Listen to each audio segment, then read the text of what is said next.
Aujourd'hui, nous allons faire une leçon qui s'appelle « Je sais lire en visant différents objectifs ». Effectivement, quand on lit un texte, ça peut être pour différents buts.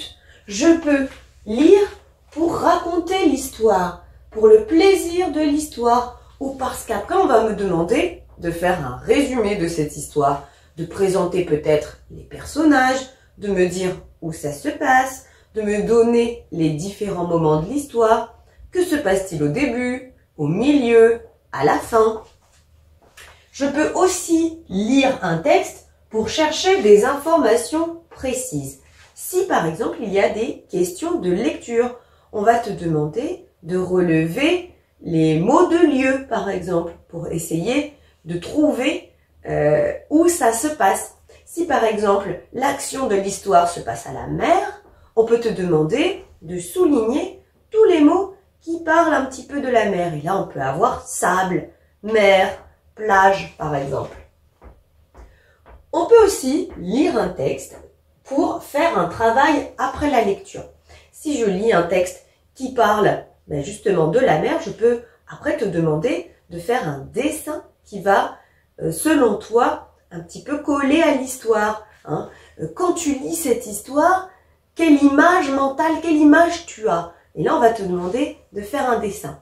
Mais parfois, tu peux aussi lire un texte et on va te demander d'écrire la suite, d'essayer d'imaginer une suite, par exemple. Et enfin, lire, ça permet d'apprendre des mots nouveaux. S'il y a des mots que tu ne connais pas, alors tu peux aller les chercher dans le dictionnaire ou tu peux demander à un adulte quelle est la signification de ce mot. Donc à chaque fois qu'on va lire un texte et qu'il va y avoir des mots que tu ne connais pas, c'est l'occasion d'apprendre un mot nouveau. À toi de jouer maintenant. Pour voir si tu as bien compris le cours, je te propose un petit vrai ou faux. Tu es prêt?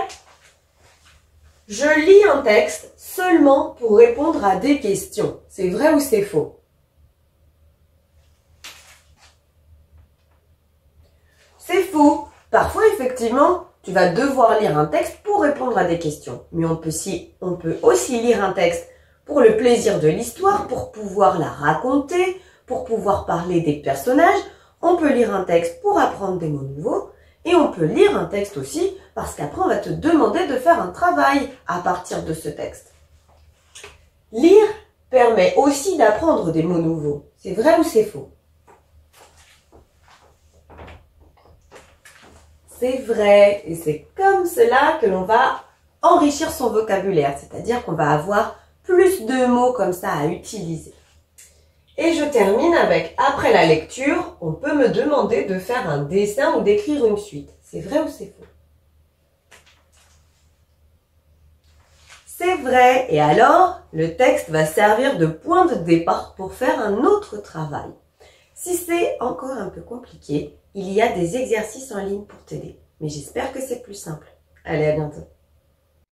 Maintenant que tu as tout compris, entraîne-toi en faisant les exercices ci-dessous.